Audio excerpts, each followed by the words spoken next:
Immediately to my right, Jay Rivera, who's the Interim Executive Director of the Coalition for a Better Acre, and also the immediate past president of MassDevelopment. So someone who understands a lot both about housing development and also economic development across the state. Immediately to my left, Dr. Ann. She is the Vice Chancellor for Research and Economic Development at UMass Lowell. And then part of my left here, we have Christopher Hayes, who is my indefatigable colleague at NMCOG. He's the Housing and Economic Development Program Manager. Before we get started real quick, I just want to let you know at your tables are these comment cards. And so right around 8:15 or so, just given the time, we'll have some staff circulating. If you have questions that come up during this panel and you want to share those with us, you can either write them down on these comment cards and staff will collect them, so we'll use that as part of our Q&A. Or you're also invited to ask those questions directly. But I just want to point that out. They're at your tables. You should have pens there, so feel free to write them down. We also will be collecting these after the event. And so if there are additional comments regarding economic development, Chris is actually going to be talking a little bit about the event. And these are questions that we can incorporate into our thinking and our planning process. We just want to make sure that we're collecting that tonight. You have a room full of brilliant minds. And I think the questions that you ask are really going to help us set up this planning process.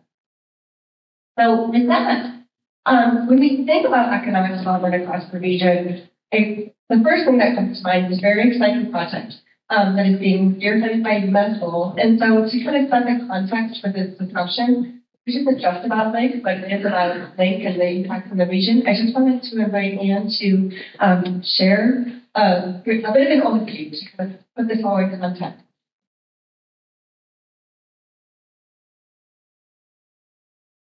Yep. All right. Thank you. Thank you so much. I will try to go through fast. Hopefully, many of you have heard about this already. If not, I can wax on poetry for hours after this. But in the meantime, I'm sure you'd rather hear us talk about other things than just this. So, for those.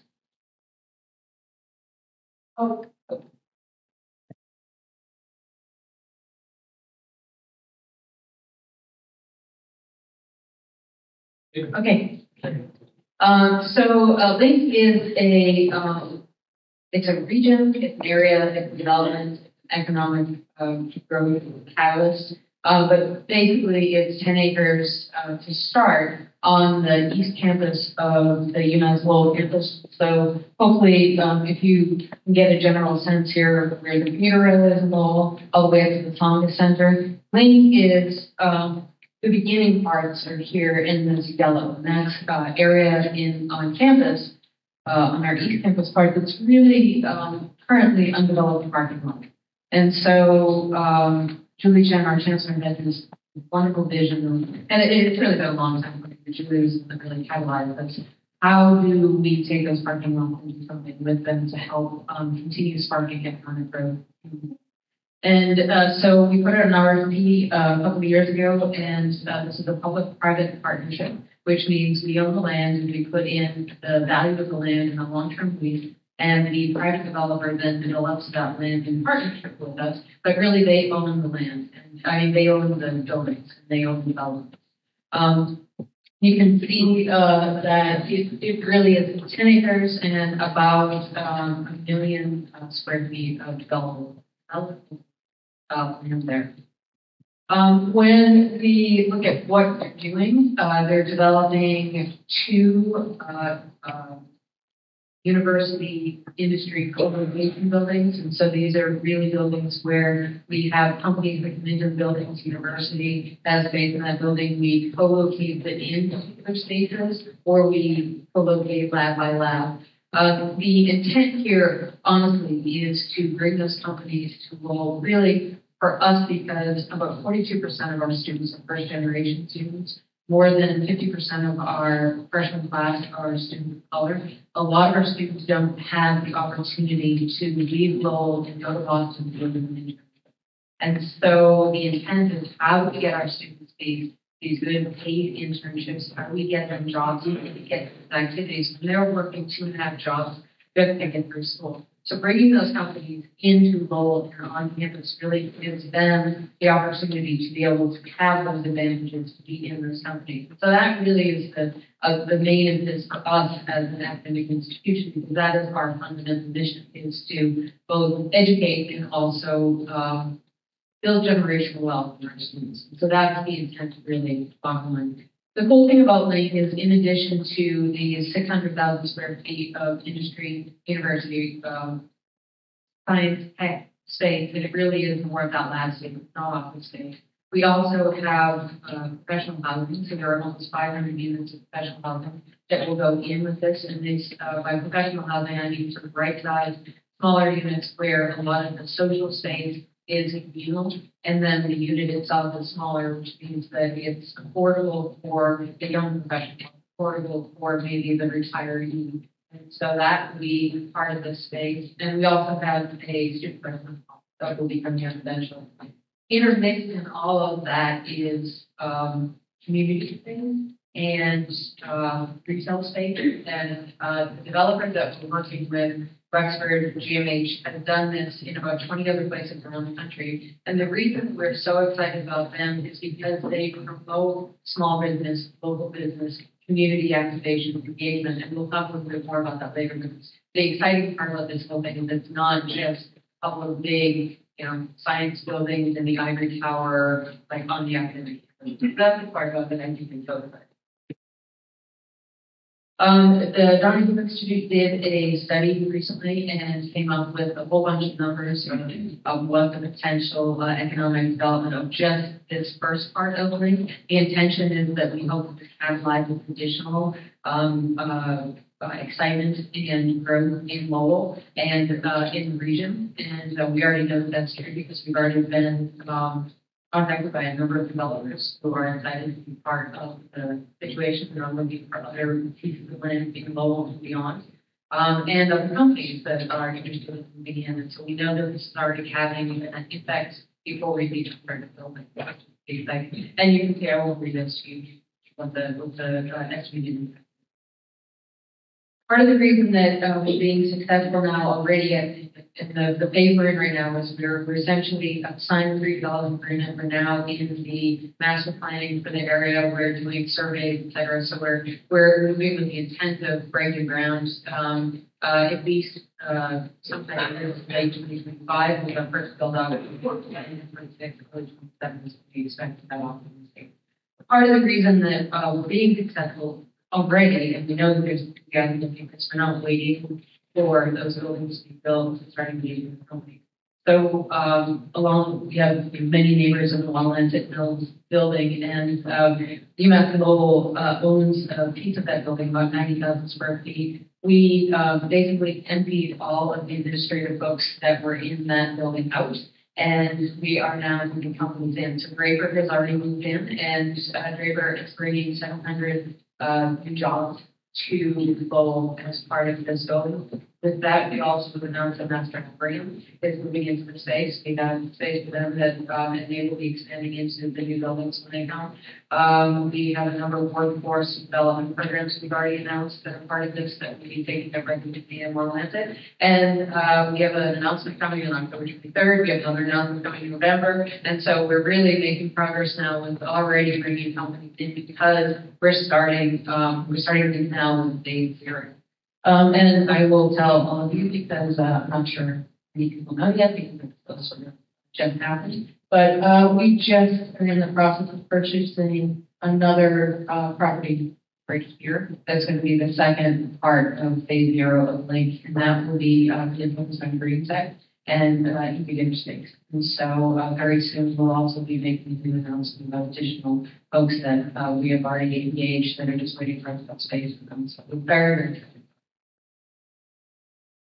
And I just wanted to give you since Lawrence is sort of up and running for business and we are now bringing companies in, I just wanted to give you a flavor for the kind of companies that we're bringing in. And this doesn't even include the sustainability green tech folks. These are just some of the companies that we have already had strong engagement. I'm willing to put this out in public, but these are the companies that we're moving into the space.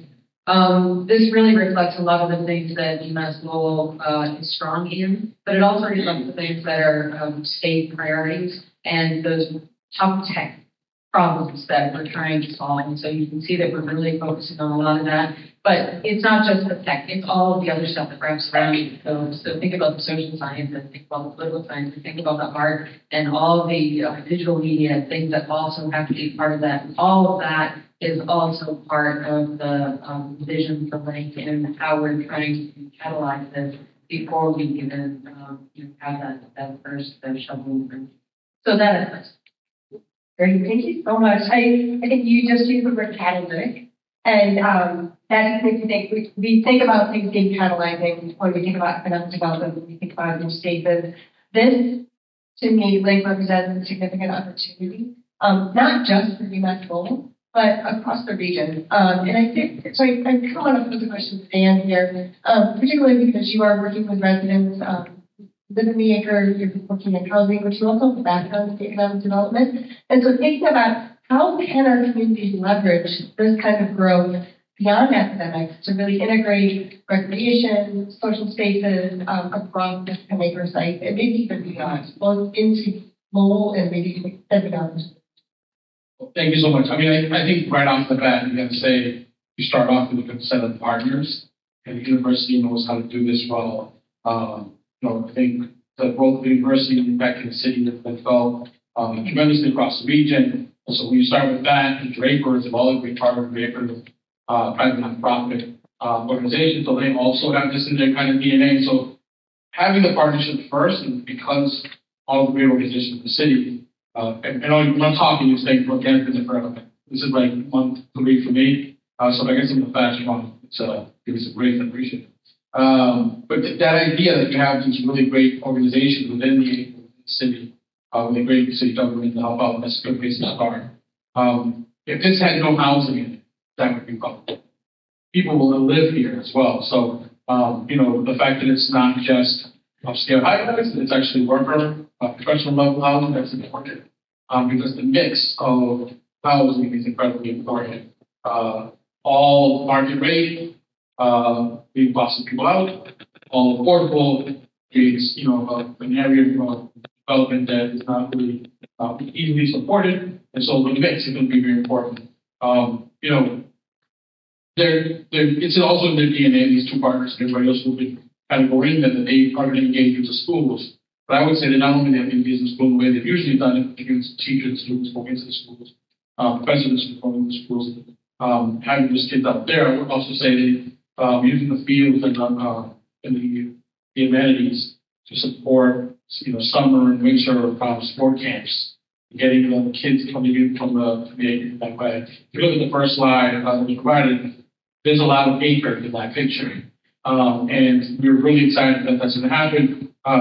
The last piece, I think, to get it really done well is going to be transportation.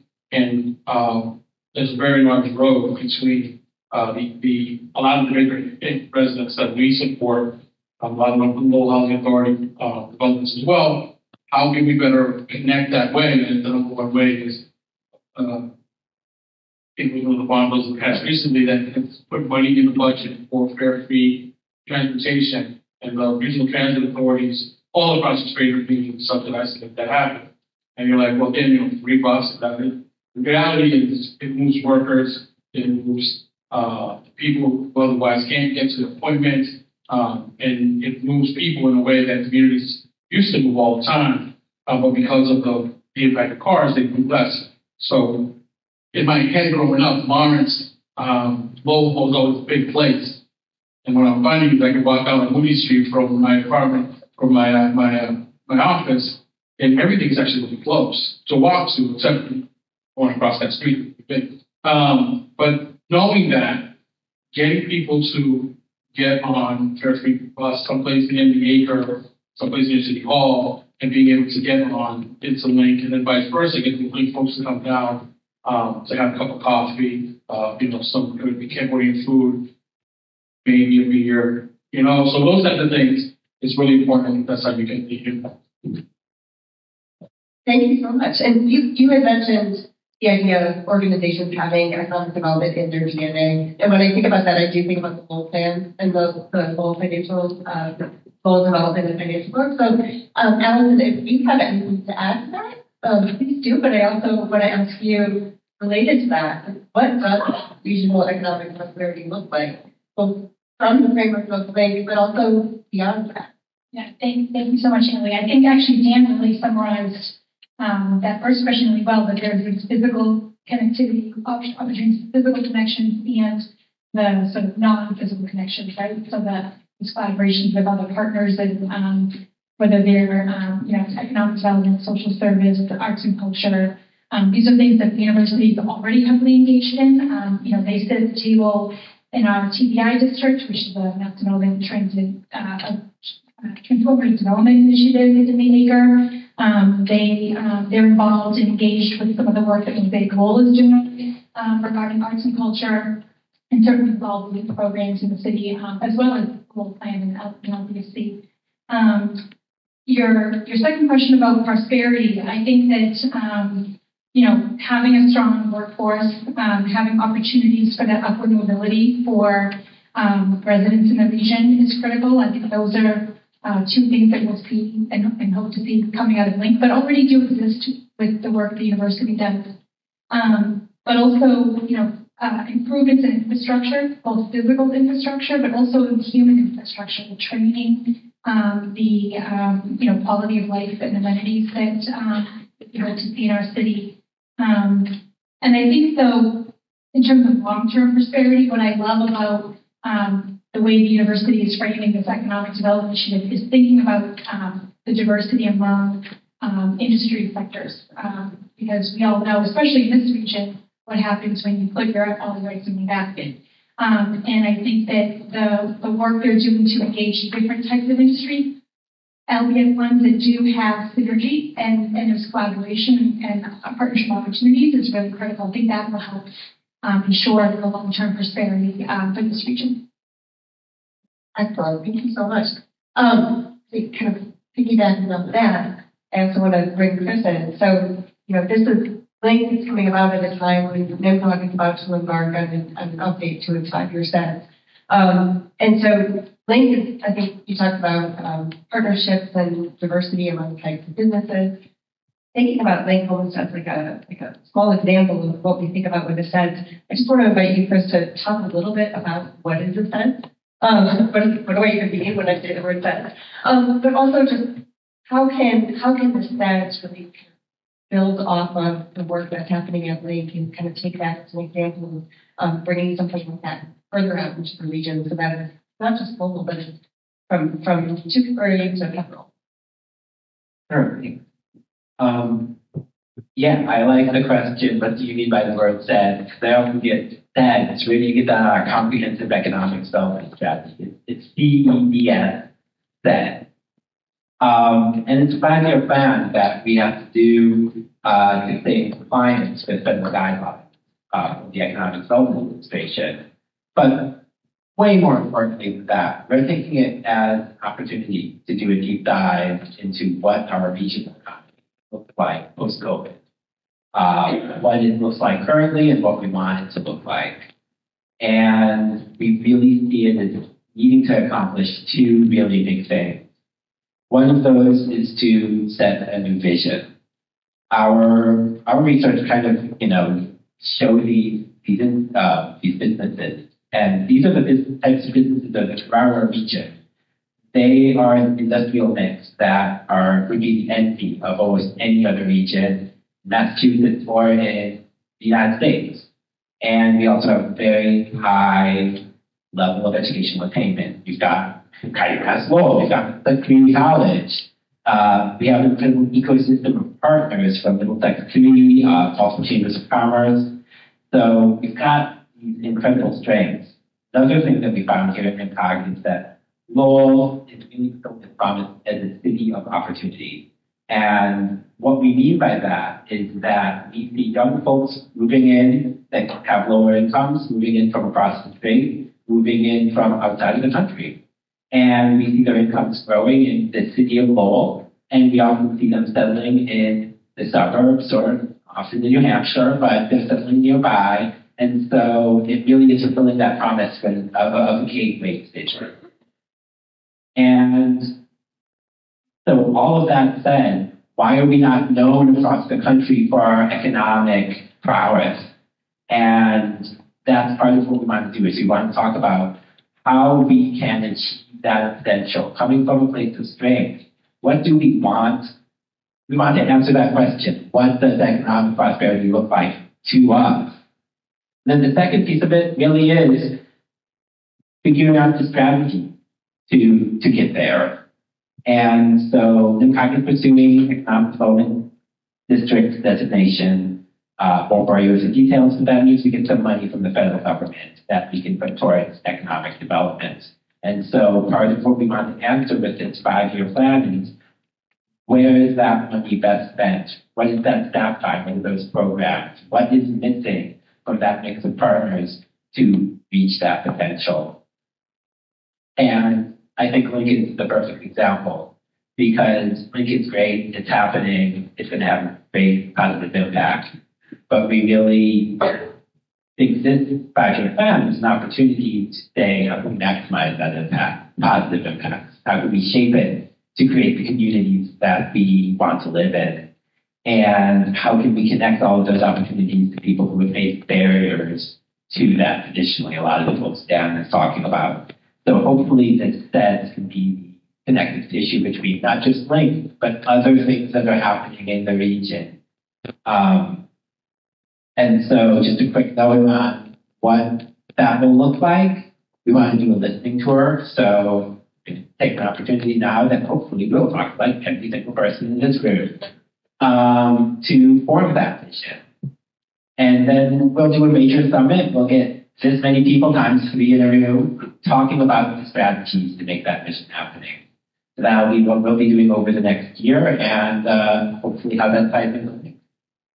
Thank you. And like we said, we won't be doing this work alone. So I want to go back to the idea of partnership. I believe Dan and Alison, you both mentioned this, and I think I just want to invite you to comment on what are the roles, what roles do development partners play, both in something like LINC and in just economic prosperity across our region.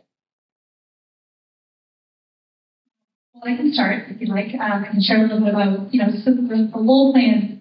Essentially, our basic function is to serve as a convener of public and private sector stakeholders around economic development issues that are happening in Lowell. We're obviously Lowell specific, but there are organizations that exist like us in the region. I know Stephanie's here from Middlesex 3, and she does very similar work around workforce development and transportation and other needs that arise in the community.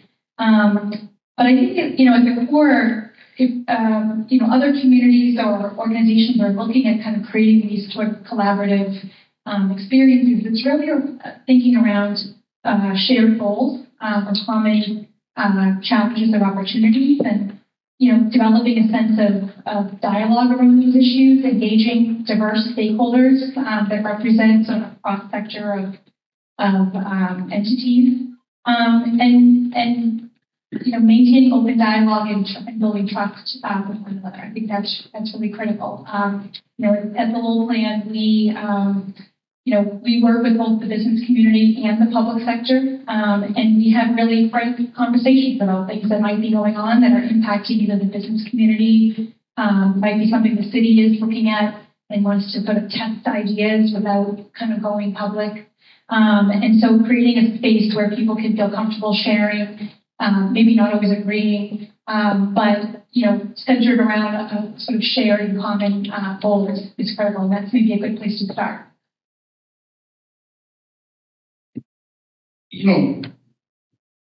Planning is like the most boring thing you could possibly do, right? Can I just say that? If it wasn't so darn important, and it's the way, that's something, right? But it's so darn important because it could be a free-for-all. You've been to a meeting. People are, no, we don't want to do that. We want to do this other thing. We can't do that. People are yelling at each other. But for a process that has thoughtful, slow, the boiling point is low, conversations about lines and shadows, these things that come up in these conversations, we would see very little progress. So I wanted to acknowledge it's a difficult thing, but at the same time very important. The role that organizations like Police Preventive Acre can play, and other organizations that nonprofit developers are playing, is that your properties in your communities that the marketplace will take care of, then you'll see them before planning, before zoning. By the way, if you don't have a good plan's not just for offense, it's actually more for defense. Make sure that the things that you want in your communities are in there by meeting some of the goals the state has. It's a very important thing to do. But in the other places where you're like, that building has been sitting there forever.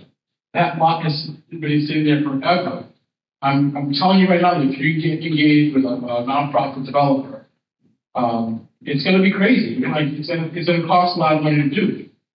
If it was financially feasible to do in the marketplace, we just do it. We'll just start at that point. So people always say, well, you're going to do something, it's going to cost. Well, I think actually it was an article the Sunday about how much the unit is going to cost when things are developing. Something like $600,000 a unit. Yeah, they probably do that for half. But we want you to do it for half. But the bank's just not going to say it's not going to pencil out right because there's these buildings, these properties. So nonprofit developers get in there and really do leverage state dollars, philanthropy, some insurance organization, support to get a piece of property that would otherwise just sit dormant and become a blight, become frankly a threat to the community. Wherever there's some density, you have an abandoned property, an underutilized property. That's not just a drag on the landscape. It's also a tremendous fire hazard. Homeless folks get in there. Plus problems, all these kind of social problems. But also kids and families who grow up next to these buildings, going by these buildings. They graduate from high school, they go off to serve in the military, go to college, and come back, and you think 12 years. Here's a building in a really nice way. What does this say about our society? We can't get that old farmhouse or that old, mill to change the way it was. So nonprofit developers play this role that help communities, make sure that, as development grows in the way that you want. You're going to get the market rate stuff. Those people will organize because they're going to make some money off of the banks are supportive of it. By the way, the bank's very supportive of the nonprofit developers as well. Separating them, but that's a really important role that nonprofit goes. They can meet all these other entities, including the state, to bring funding to a place that the market just can't get done.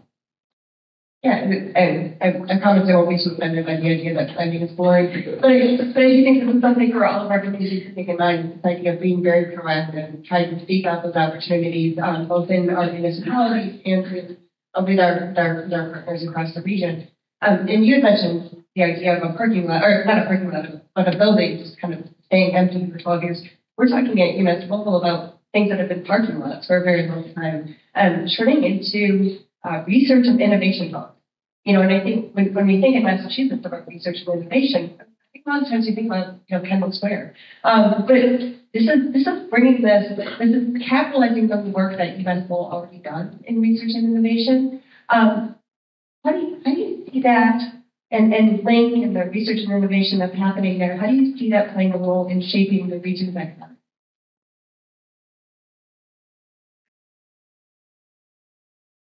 Great question. So I certainly for us, I alluded to a little bit about bringing companies into Lowell. One answer I'll say is with Draper. Draper did a study, so they knew that they wanted to move their microelectronics out of Kendall Square so that they could expand the biotech. And they did a study of 18 different places around the country where they were potentially going to move that microelectronics group. And with all of that, they decided that Lowell was the place they wanted to be. And now, not only do they want to bring microelectronics, but they're already bringing their aerial systems, and now they're thinking about bringing more biotech. That's what we need.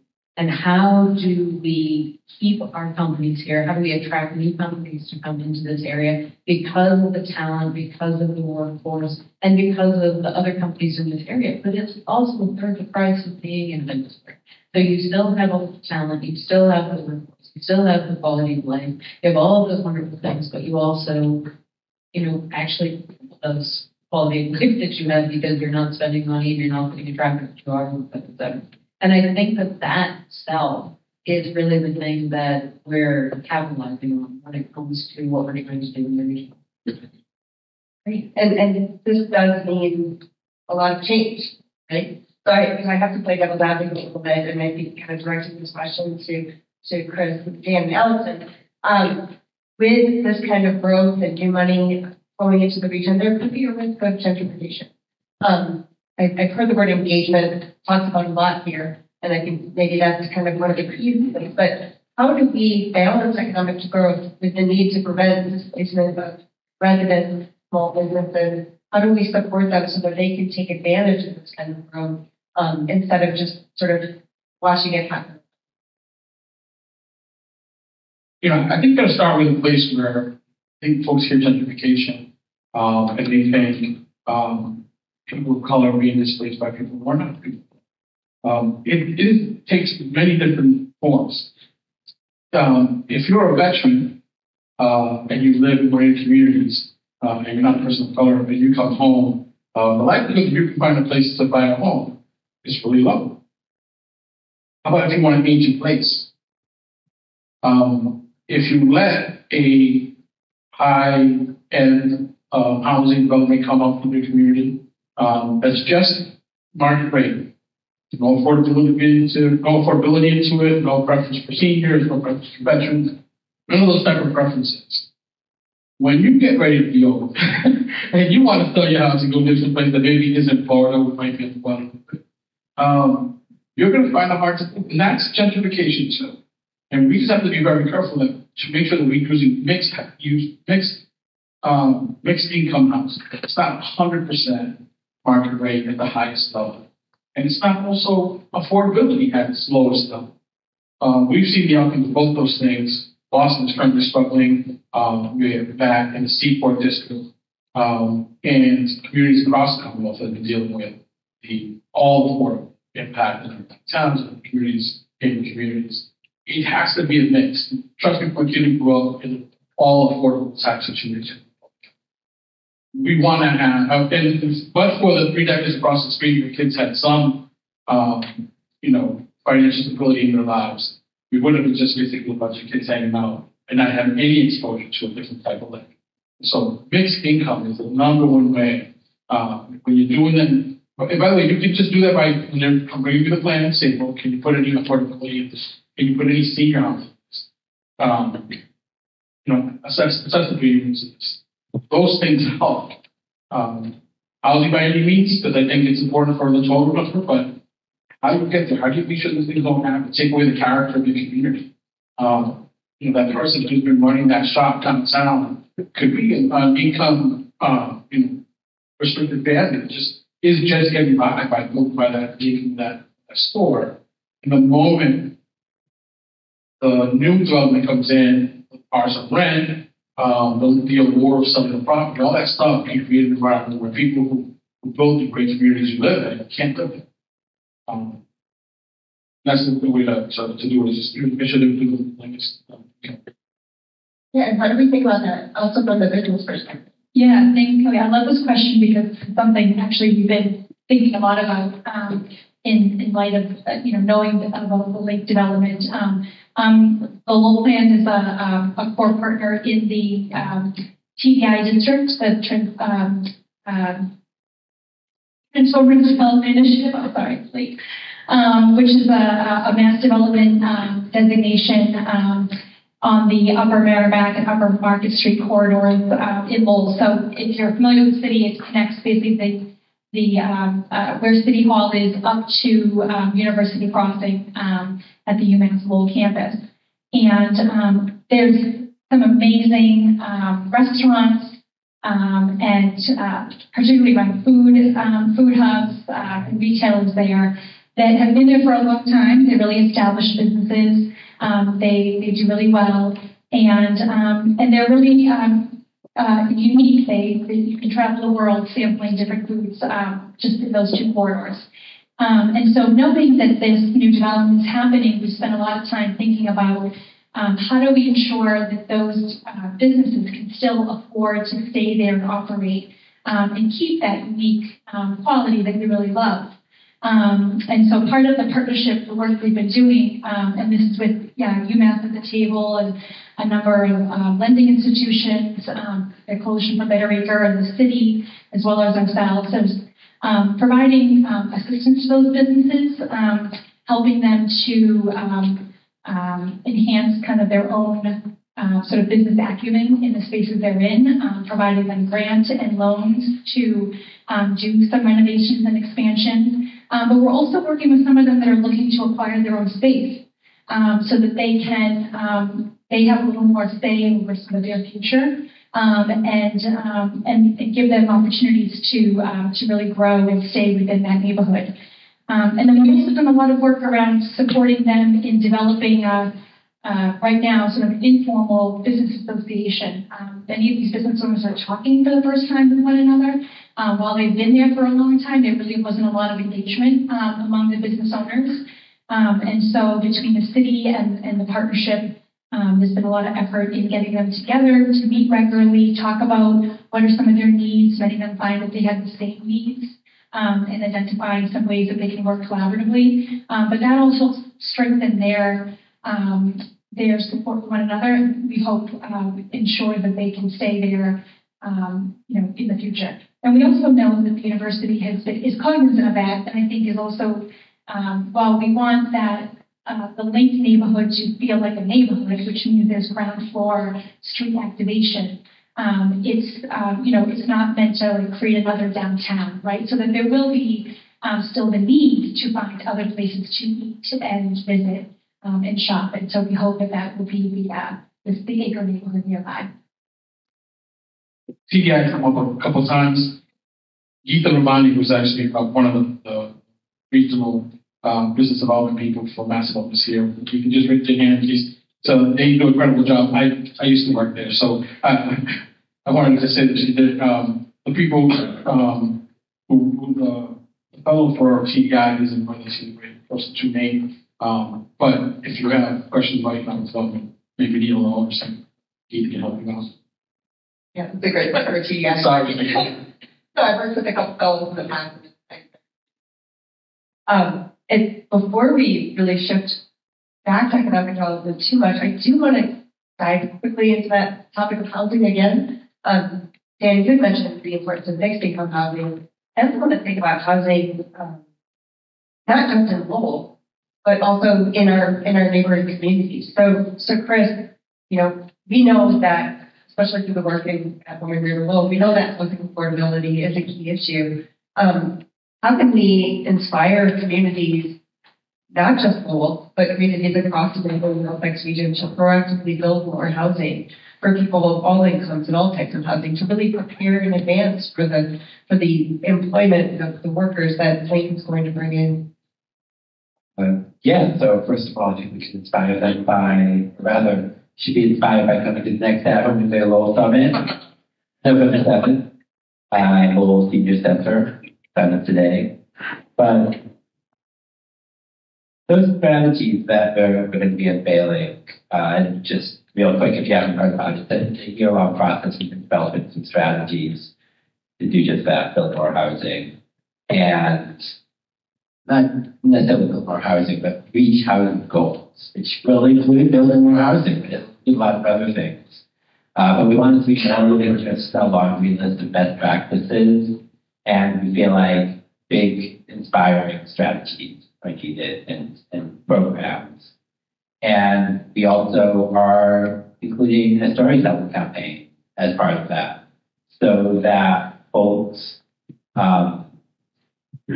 understand the human impact of housing policy decisions.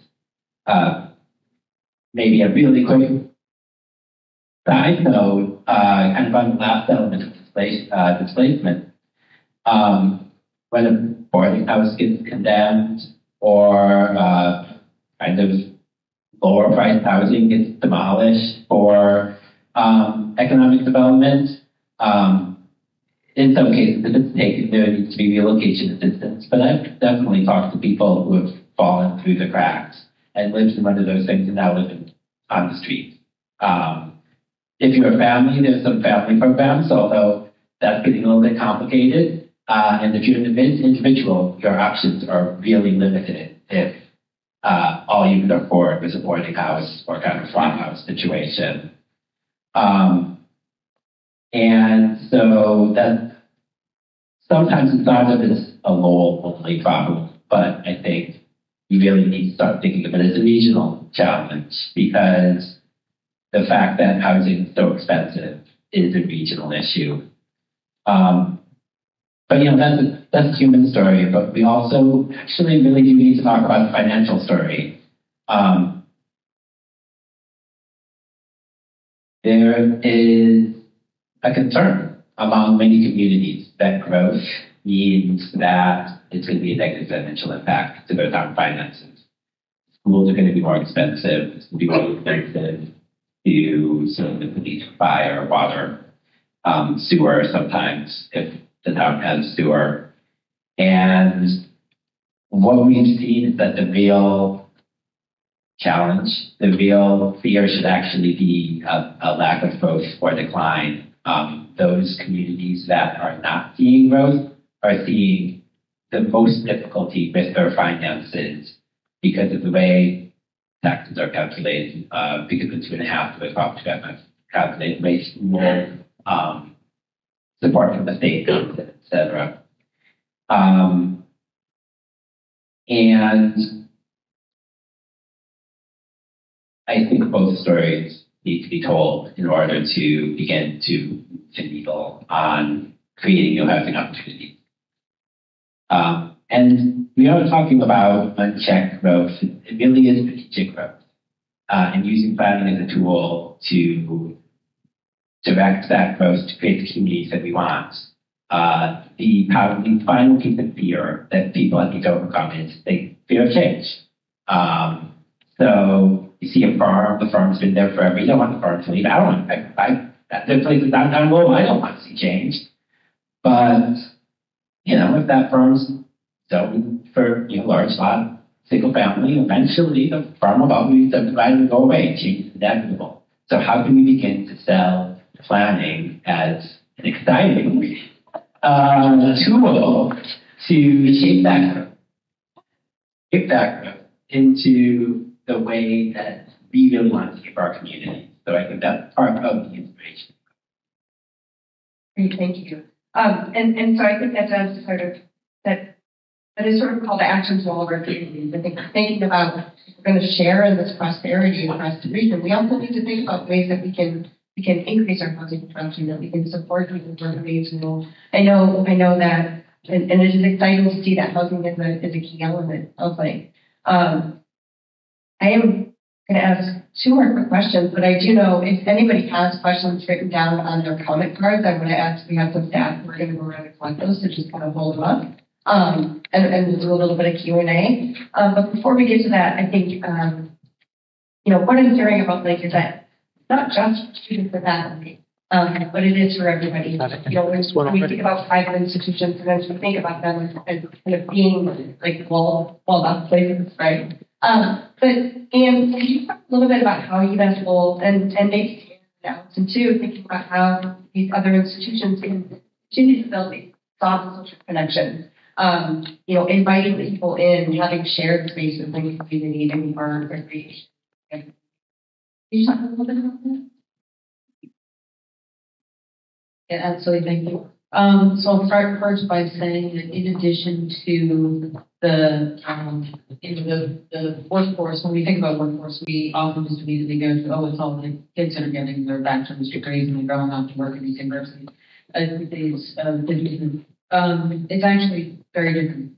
So in addition to that, the estimate is we need 38,000 new jobs or new employees in fintech.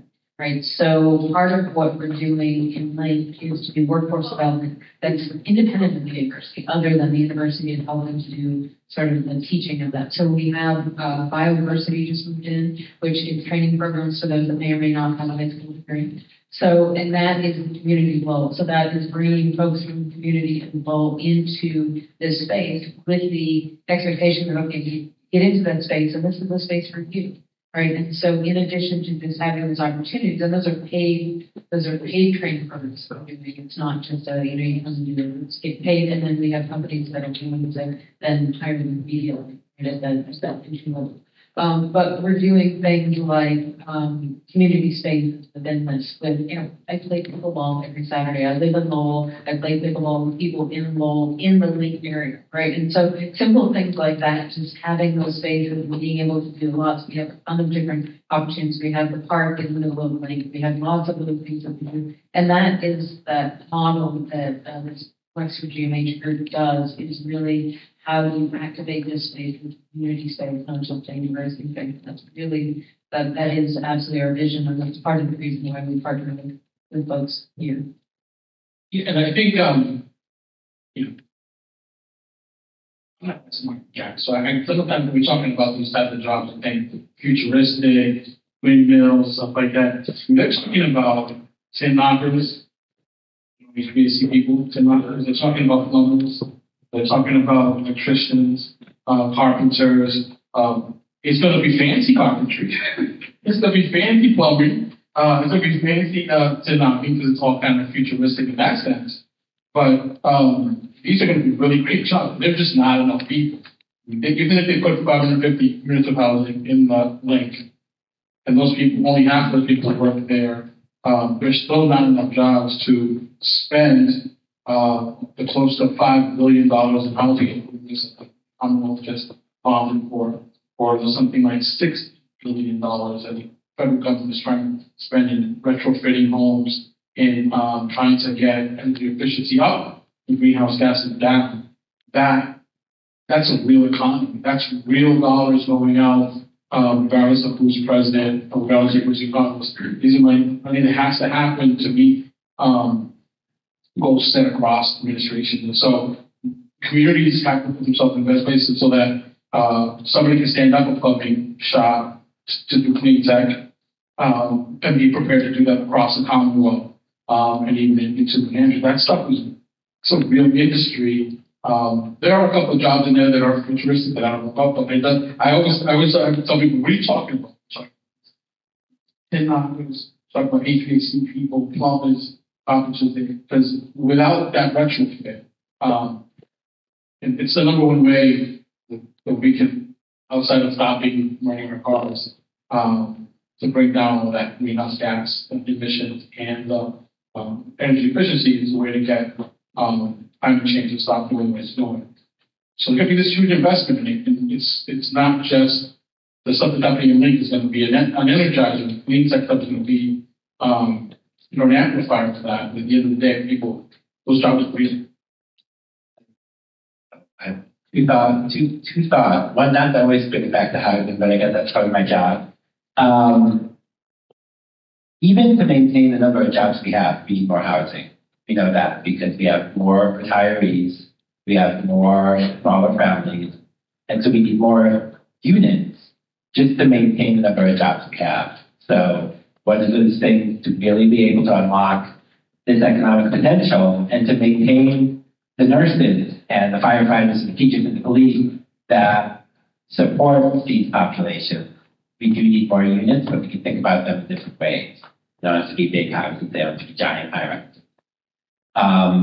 The other piece is about that university Acre connection, university town connection, which is one thing we learned doing the digital equity plan is that newcomers to Lowell, people from other countries, they didn't go to the library because they thought that it either costed something or it was only for students. Didn't even know that this public institution was for them. So I think it's going to be so doubly or triply important to really make sure that the university gets out there, and I think it's a great partnership to do that, to make sure that folks feel invited, that they know that they belong there, and it's not just a gated area for students, and the park is for students, and the Starbucks, but it's for everybody. So I think that will be a really important element that I'm really glad that we have the partnership. Yeah. Just give you like a really great example. Any town can do this. Build 10 units of housing for the teachers in the district. And build those 10 units. You can make a rental. You can make it lease, whatever works best for you. Build it into the compensation. That's a twofer. Well, this is a twofer. You get stable housing for some of the teachers who are not getting paid, right? And then you live in your community, and then you get the housing. And you get the housing at the scale you want it, and the character of the community gets you. Build the housing that kind of gets you, that whole saying about grow your golf club in the direction you're walking. Just do that. That gets you there. And, one empty loft could be an artist. All these artists coming in. There's just one loft, and they're going to be painting most of the time. And that's housing. One loft is housing, and every unit of housing makes a difference. And if you get out ahead of it, you don't want to be in this, Chris was talking about this place where valuations and tax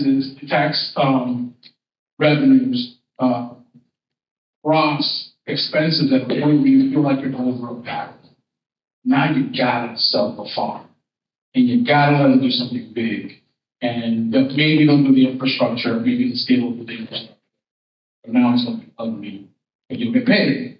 Do it ahead of time. You can head that off in a real way. Maybe not forever, but definitely, and if it gets you to a point where you'll have enough people living there, that the tax burden is shared. You don't want to be overvalued. Teacher housing, just go build 10 units to keep your housing. Be proactive. Yeah. Okay. And given the time, we have actually a lot of questions here. I wanted to maybe what's best is just to invite somebody from the audience to stand up, ask your question, and we'll probably have time for 2 or 3 of those, and then we'll do a quick wrap up. Even, yeah. I just have a question in terms of the LINC type of businesses. You mentioned non-profit and profit. The renovations of those parcels. In terms of the city of Lowell, I grew up in Lowell when I was younger and moved to Pepper, but are there going to be any tax revenues generated for that? Because, of course, it's linked with the university, so just my question now is any little taxes? Thank you. So we're going to repeat this just in case anyone didn't hear it. So you can ask, of the businesses that are going to be in LINC, there are going to be some for-profit, some not-for-profit. Knowing that the university is tax exempt, are there going to be any tax revenues for the city coming from this? Thank you for asking that question. So right now, they're university-owned parking lots, which means zero revenue. There will be a private developer that owns buildings that will be on there, and so the estimation just for the 3 buildings the developer owns, which is housing, and the 2 renovations is $4 to $6 million a year in new tax revenue just from those 3 buildings. Is that good city? Right to the Thank you. And Draper is a private nonprofit, but it's yeah, but Draper will be renting from so that's why they're development paying. Yeah, that is. Dina? So we do have some questions up front. I don't remember exactly how that goes down. But I would like to touch back upon Chancellor's comments about homelessness in my house, because in this particular of the LINC corridor, there is a concentrated population of unhoused. What is the plan, or has anybody discussed the plan on how to address that when you are starting to develop this region? So that way there, maybe some more housing, how people get out, and also will help them to become housing sustained while not driving their youth away to your new region. That's when we had a question about the higher population of unhoused residents in Lowell, particularly in this area around Lake, and what's being done around that, and maybe even thinking about strategies to plan ahead for how to work with unhoused individuals. Again, I've only been here like 4 months, and it kind of comes up all the time. And I'm just incredibly surprised of how proactive the city is being. I know it's called the mayor's task force on homelessness, or maybe the manager's task force on homelessness. I sit on that, a lot of proactive conversations about support. It's not an easy conversation, and a lot of communities are not having it. And the Supreme Court decision that just came down allows folks to kind of really, not be proactive. Just say, hey, we're just not going to, find a place to go. It is a thing that everyone is struggling with. And I think, at least from the Acre perspective, affordable housing is the first way to deal with this thing. And we did 555 Merrimack Street is affordable housing with it used to be a Lowell house, and now it's this, and it's with a preference for people who are coming out of recovery. So you're doing some of that stuff, and by the way, that's one of the areas behind this building. There's a place where a lot of the house hang out. So we're trying to bring them in a little bit on those conversations that we have with the meetings.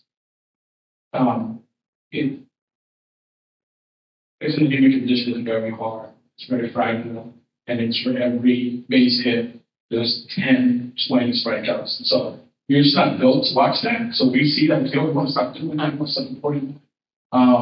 But this effort, as we make that whole area better, getting all those folks who are actually our house, get them jobs, and get undeveloped properties developed, the story will be told whether or not we take care of those other people as well. My sense is that Lowell, if you watch most of the council, one of the things I stopped doing now and watch the city council meetings, they're talking about every council meeting. They're moving the ball on it. I believe that's what you guys to say, but it's better than some communities aren't talking about it as well.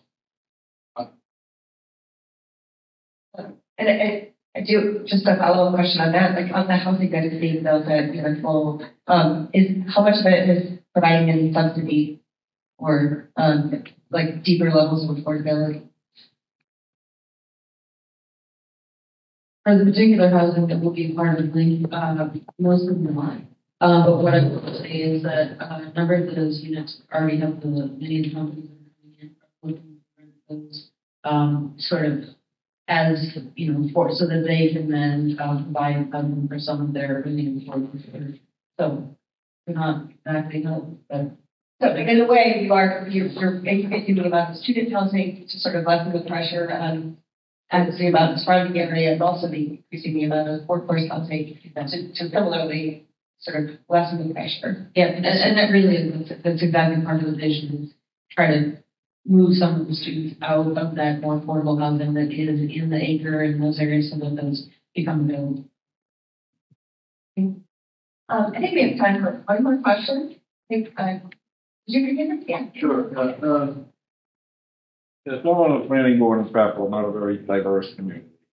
My day job is a planner in another community in central Mass, not a very diverse community. But I spent a lot of my career in low-income communities in Lowell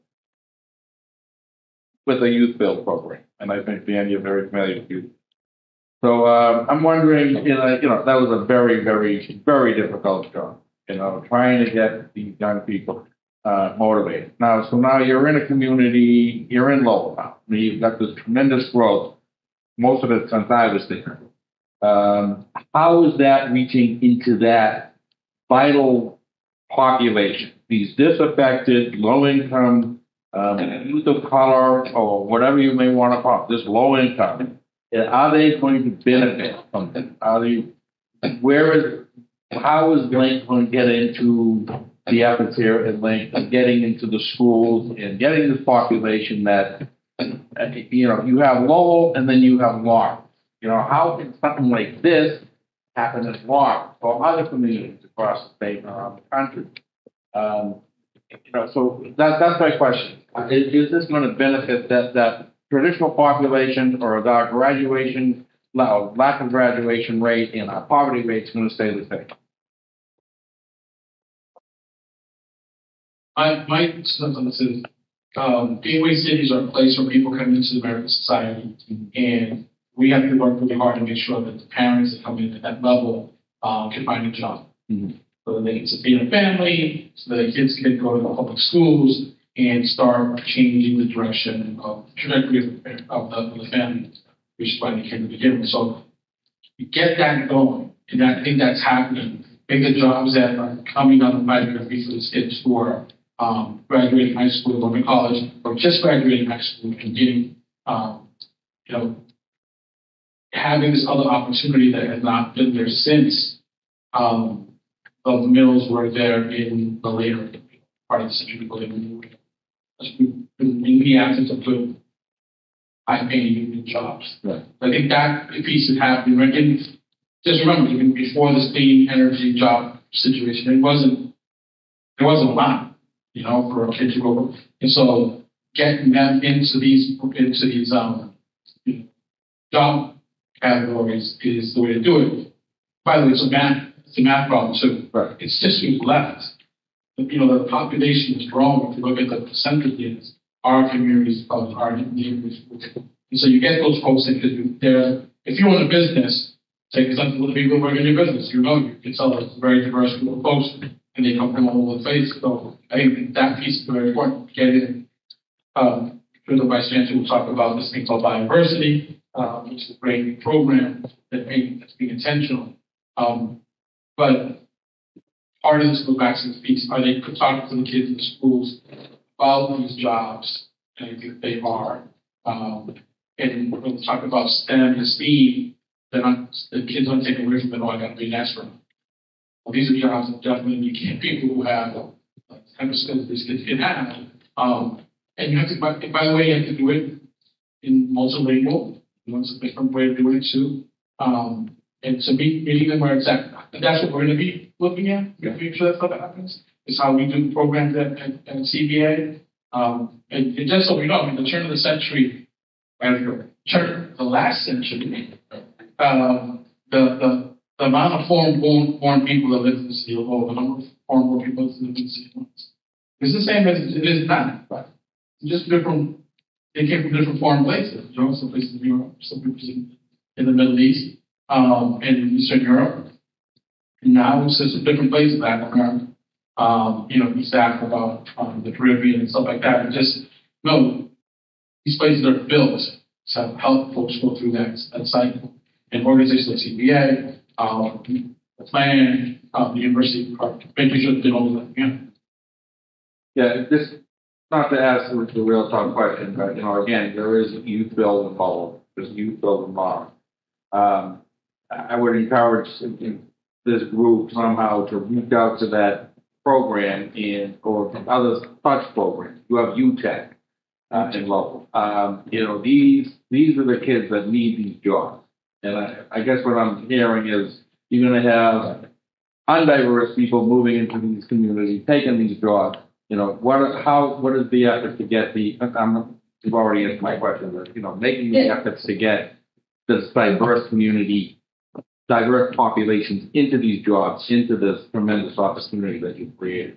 So let me answer, because I think that we've mentioned some things, but I don't think we explained very well. So one of the things that we talked about that is moving in, that we're starting our first cohort in February, is something called biodiversity that you mentioned. Biodiversity is it's a spin-off from MassBio that they have a training program that's been working in Dorchester for the last year. It's cohorts of 12 to 20 folks. Typically, majority of them are either people of color, underserved, impoverished, etc., and typically don't have a high school degree or may just have a high school degree. There's a guaranteed salary, $375 a week to be part of the program. It's an 8-week program that trains them to be ready for an entry-level job. In this case, it's biotech. So of the 60 students that they have trained so far, all of the students have gone on to jobs and have doubled their salaries. So we're training that Lowell. So the first Lowell cohort will be in February. We'll have a second cohort, but we're not just doing it in biotech. So now we're working with Draper to do it in microelectronics. We're working with SAIC to do it in cybersecurity. We're working with other kind of mass robotics to do it in robotics, and that's the intent.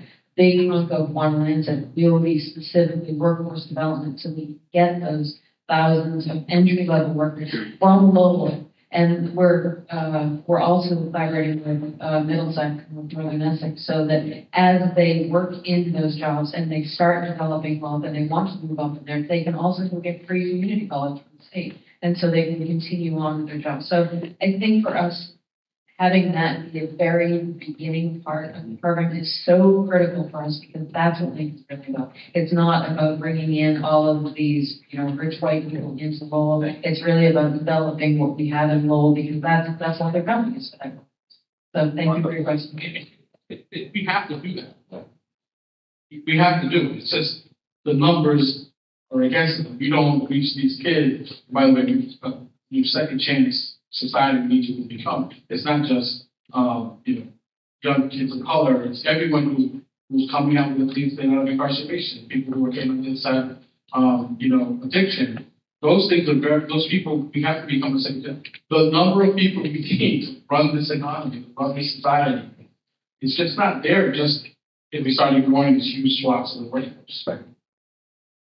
I just wanted to add, if I may, and I think to Ian's point about biodiversity, that one thing that she mentioned is that that doesn't actually benefit any of their students, right? This is for people who are not in college. And so I think that says a lot about the way the university is thinking about LINC and the positive impact this can have on Lowell and the region. And I think it ties nicely with like the theme of this whole conversation is the role and the opportunities for collaboration with the university and the LINC project with supporting workforce development and just upward mobility and opportunities in Lowell and beyond.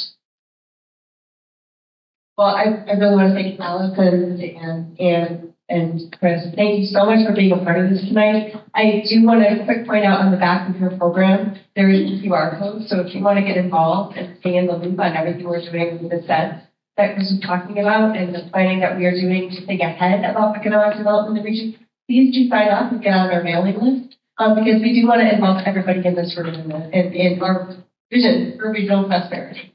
And so with that, thank you again to the panelists. Good night.